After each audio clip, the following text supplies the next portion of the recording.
வணக்கம், good morning. Welcome to MAS Rainman studio.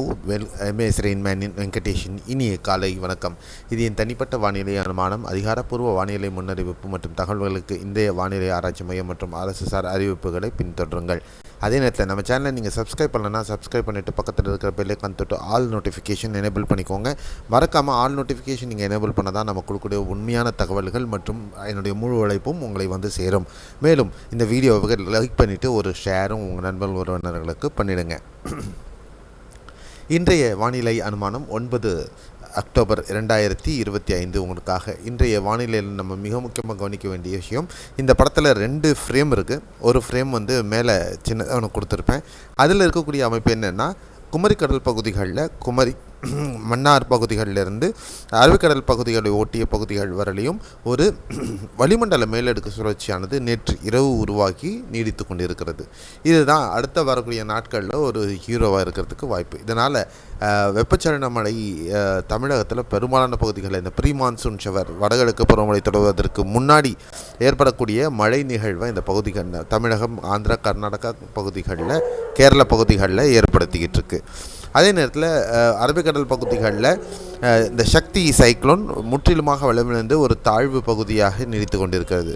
அதே நேரத்தில் மேற்கு பகுதிகளில், வட இந்திய பகுதிகளில் பார்த்தோன்னா தென்மேற்கு பருவமழை முற்றிலுமாக விலகி இருப்பதை நம்மளால் பார்க்க முடிகிறது. அதே நேரத்தில் இந்த காற்றின் நிச்சயமற்ற தன்மை தென்னிந்திய பகுதிகளில், பெரும்பாலான பகுதிகளில், உட்புற கர்நாடகா, ஆந்திரா, தமிழகம் மற்றும் கேரள பகுதிகளில் இருப்பதை நம்மளால் பார்க்க முடிகிறது.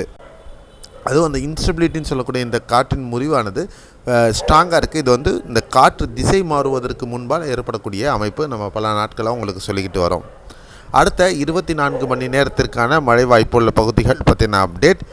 முதல்ல கேரளா பொறுத்தவரையிலும் திருவனந்தபுரம், கொல்லம், பத்தினம்திட்டா, கோட்டயம், இடுக்கி, எர்ணாகுளம், திரிசூர் ஆகிய பகுதிகளில், மேற்கு பகுதிகளில் மிதமானது முதல் கனமழை, சில பகுதிகளில் பலத்த மழை தொடரும். மற்றும் மலப்புரம், வயநாடு, கண்ணூர் மற்றும் காசர்கோடு மாவட்டங்களிலும் பரவலாக மிதமானது முதல் கனமழை இருப்பதற்கான வாய்ப்புகள் இருக்கின்றன.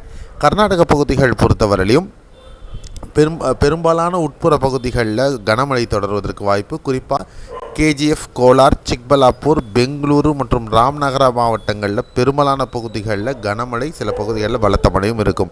மைசூரு மற்றும் உட்புற பகுதிகளான அசன், சித்ரதுர்கா, தும்கூருடைய மேற்கு மற்றும் சிக்மகளூர் பகுதிகளிலையும் கனமழை முதல் பலத்த மழை பதிவாக வாய்ப்பு.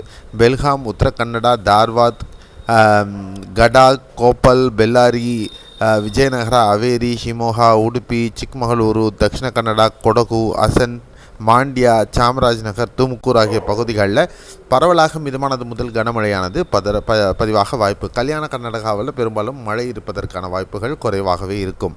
ஆந்திராவில் திரும்பியும் நேற்று மாதிரி இன்றைக்கும் பரவலாக வெப்பச்சலன மழையானது இருக்கக்கூடும். குறிப்பாக அனந்தபூர், திருப்பதி, சித்தூர் மாவட்டங்களில் கனமழை முதல் பலத்த மழை இருக்க வாய்ப்பு.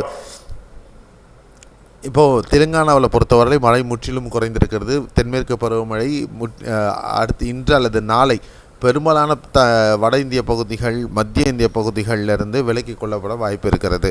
அதனுடைய இதாக தான் இதுலேயும் நம்ம பார்க்குறோம். இதில் குறிப்பாக இந்த ஆந்திராவை ஒட்டி இருக்கக்கூடிய மஹபூபாபாத், கொத்தகுடம், முழுகு, கம்மம் மாவட்டங்களில் மட்டும் மிதமானது முதல் கனமழையும், மற்ற ஏனைய பகுதிகள் ஹைதராபாத் உள்பட மழைக்கான வாய்ப்புகள் குறைவாகவே இருக்கும் அப்படிங்கிறது தான் எதிர்பார்ப்பு.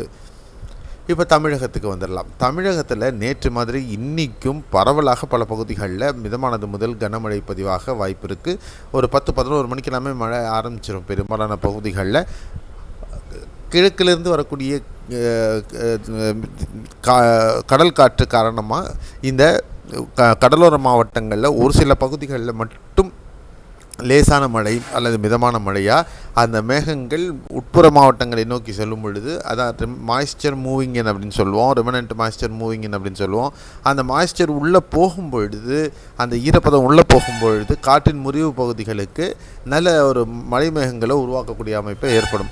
அப்படி ஏற்படக்கூடிய மழை தான் இந்த டிரான்சிஷன் பீரியட் ரெயின்ஸ். இதில் குறிப்பாக தென் தமிழகத்தில் நாகர்கோவில், கன்னியாகுமரி, திருநெல்வேலி மாவட்டங்களில் ஒரு சில பகுதிகளில் மிதமானது முதல் கனமழையும், விருதுநகர், தேனி, திண்டுக்கல், மதுரை, சிவகங்கை, புதுக்கோட்டை மாவட்டங்களில் பரவலாக மிதமானது முதல் கனமழையும் இருக்கக்கூடும். குறிப்பாக தேனி மாவட்டத்தில் மேற்கு தொடர்ச்சி மலை ஒட்டிய பகுதிகள், வால்பாறை, சோலையாறு மற்றும் பொள்ளாச்சி பகுதிகள் ஏதாவது ஒரு பகுதிகளில் கனமழை முதல் மிக கனமழை கூட பதிவாகிறதுக்கு வாய்ப்புகள் இருக்கும். நீலகிரி, கோயம்புத்தூர், திருப்பூர், ஈரோடு மாவட்டத்திலையும் பரவலாக மிதமானது முதல் கனமழையும், ஈரோடு, சேலம், ஈரோடு, நாமக்கல் இடைப்பட்ட பகுதிகளில் இந்த சத்தியமங்கலம் இந்த பகுதிகள் ஏதாவது ஒரு பகுதிகளில் கனமழை முதல் பலத்த மழை கூட பதிவாக வாய்ப்புகள் இருக்கும். சேலம், நாமக்கல், கிருஷ்ணகிரி, தருமபுரி இந்த பகுதிகளிலும் கனமழை இருக்க வாய்ப்பு. கிருஷ்ணகிரி மாவட்டத்தில் ஏதாவது ஒரு பகுதி கனமழை அல்லது பலத்த மழை இருக்கிறதுக்கு வாய்ப்பு இருக்குது. அதே நேரத்தில் திருப்பத்தூர் மாவட்டத்திலையும் பலத்த மழைக்கான வாய்ப்புகள் இருக்கிறது. வேலூர், திருவண்ணாமலை, கள்ளக்குறிச்சி, கரூர், நாமக்கல், திருச்சி, பெரம்பலூர், அரியலூர், கடலூரின் மேற்கு பகுதிகள், கள்ளக்குறிச்சி, திருவண்ணாமலை, வேலூர், அதே மாதிரி திருவள்ளூர், ராணிப்பேட்டை, காஞ்சிபுரம், செங்கல்பட்டு மற்றும் விழுப்புரம் பகுதிகளிலையும் இன்று பரவலாக மிதமானது முதல் கனமழை இருப்பதற்கு வாய்ப்புகள் இருக்குது. இடிமுன்னலுடன் இருப்பதற்கு வாய்ப்புகள் இருக்குது. ஆகையால் சற்று ஜாகிரதையாக இருக்க வேண்டும். கடலோர மாவட்டங்களில் சென்னை, திருவள்ளூர், செங்கல்பட்டு, பாண்டிச்சேரி, கடலூர், மயிலாடுதுறை, நாகை, காரைக்கால், திருவாரூர், இந்த பக்கம் புதுக்கோட்டையின் கிழக்கு, சிவகங்கையின் கிழக்கு, ராமநாதபுரம், தூத்துக்குடி, தென்காசி மாவட்டங்களில் ஒரு சில பகுதிகளில் லேசான மழை அல்லது மிதமான மழை மட்டும் பதிவாக வாய்ப்புகள் இருக்கும். ஸோ இதுதான் இன்று நம்ம எதிர்பார்க்கக்கூடிய மழை வாய்ப்புள்ள பகுதிகள் பற்றின ஒரு அப்டேட். ஸோ பரவலாக மிதமானது முதல் கனமழைக்கான வாய்ப்புகள் இருக்கிறது அப்படிங்கிறது தெரிஞ்சுக்கோங்க. அதே நேரத்தில் வடகிழக்கு பருவமழையினுடைய முன்னோட்டம் நாளை நம்ம சேனலில் வெளியிடப்படுகிறது. அந்த சேனலில் நீங்கள் சப்ஸ்கிரைப் பண்ணலன்னா சப்ஸ்கிரைப் பண்ணிவிட்டு பக்கத்தில் இருக்கிற பெல்லைக்கான் தொட்டு ஆல் நோட்டிஃபிகேஷன் நீங்கள் எனேபிள் பண்ணிக்கோங்க. நம்ம முன்னாடியே சொன்ன மாதிரி 17 அல்லது 18ஆம் தேதி வடகிழக்கு பருவமழை இயல்பான தேதியில் தொடங்குவதற்கு சாத்தியமான அமைப்பு தொடர்ந்து காணப்படுகிறது. அதுக்கப்புறம் இது எப்படி அமையப்போகுது அப்படிங்கிறத பற்றின முழு அப்டேட்டும் உங்களுக்கு நான் நாளைக்கு நம்ம வீடியோவில் இருக்க போகுது. நாளைக்கு மாலை வடகிழக்கு பருவமழை பற்றின முன்னோட்டம் பதிவிடப்படுகிறது. ஸோ கண்டிப்பாக மிஸ் பண்ணாமல் பாருங்கள். ஸோ இந்த சேனலை சப்ஸ்கிரைப் பண்ணிவிட்டு ஆல் நோட்டிஃபிகேஷன் எனேபிள் பண்ணிக்கோங்க. மறக்காமல் லைக் பண்ணிவிட்டு வீடியோவை நண்பர்கள் உறவினர்களுக்கும் ஃபேஸ்புக், வாட்ஸ்அப்பில் அரட்டை ஆப்லையும் ஷேர் பண்ணுங்கள். நவ்காஸ்ட் தொடர்ந்து கிடைக்கணுன்னா நம்ம சேனலோட லிங்க்கு நம்மளுடைய ஃபேஸ்புக், இன்ஸ்டாகிராம்லேருந்து எல்லா லிங்க்குகளும் டிஸ்கிரிப்ஷன் பாக்ஸில் இருக்குது. அதை கிளிக் பண்ணி நீங்கள் தொடர்ந்து ஃபாலோ பண்ணி உங்கள் ஆதரவு கொடுங்க. மீண்டும் அடுத்த காணொளியில் நாளை காலை சந்திக்கலாம். நன்றி, வணக்கம், பாய், see you, have a nice day.